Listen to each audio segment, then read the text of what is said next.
Bien, vamos con dos conceptos nuevos, lo que se denomina fracción propia y fracción impropia.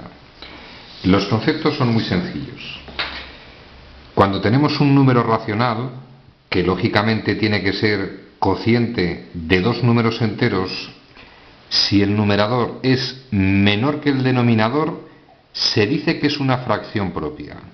Si por el contrario el numerador es mayor que el denominador, vamos a decir que es una fracción impropia. Conclusiones. Si el numerador es menor que el denominador, ese número va a ser menor que 1. Si el numerador es mayor que el denominador, vamos a decir que es mayor que 1.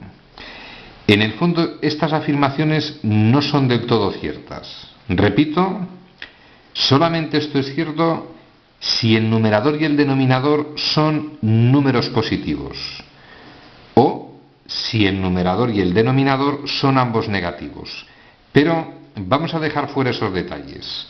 Si el numerador es menor que el denominador, decimos fracción propia.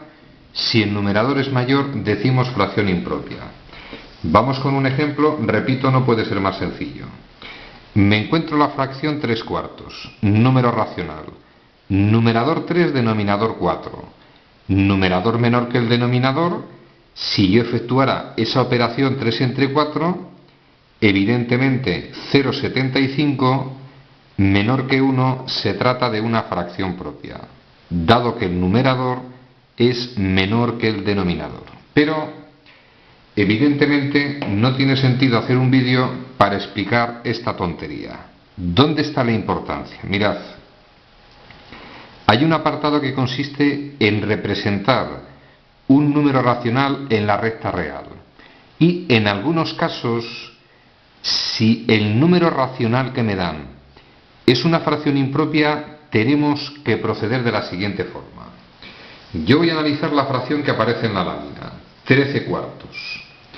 Evidentemente, el numerador es mayor que el denominador, se trata de una fracción impropia. Pero debemos saber expresarla como suma de un número entero más una fracción, está mal copiado en la lámina, más una fracción propia. Repito, toda fracción impropia debemos saber expresarla como suma de un número entero más una fracción propia. ¿Cómo se lleva a cabo el procedimiento? Muy sencillo. Nos limitamos a efectuar dicho cociente. Fracción 13/4. Efectúo la división. 13 entre 4 a 3. Obtenemos de resto 1. Recordad, dividendo, divisor, cociente y resto. Una vez efectuada la división, procedemos de la siguiente forma.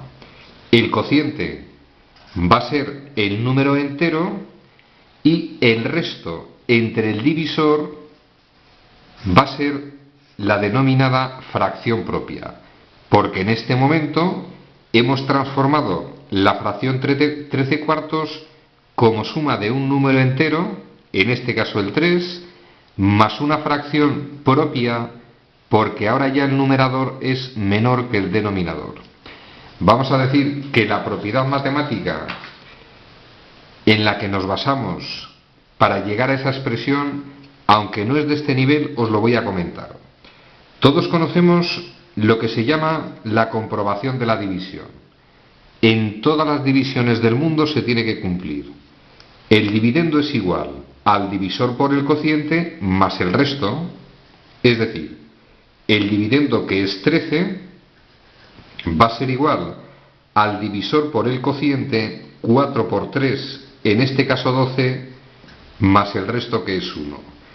Pues si a esta expresión matemática, conocida por todos, divido todos los términos entre el divisor, me queda dividendo entre divisor igual divido entre el divisor más divido entre el divisor.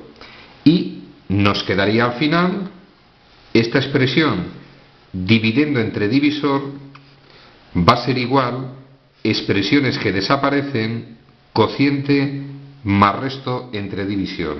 Si os fijáis, es la propiedad matemática que yo he utilizado.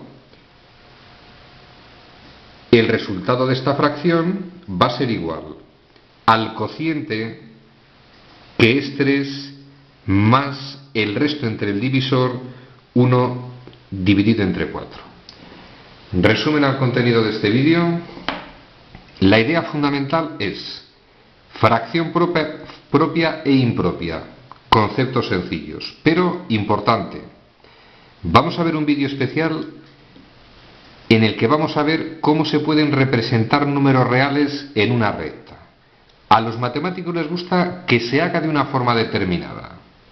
Entre vosotros y yo me parece una gilipollez, pero le gusta a los matemáticos. Para poder entender ese procedimiento, debemos saber que si tenemos una fracción impropia, se puede expresar como la suma de un número entero más una fracción propia. A partir de esa expresión, va a resultar sencillo representar ese número racional en la llamada recta. Tema concluido.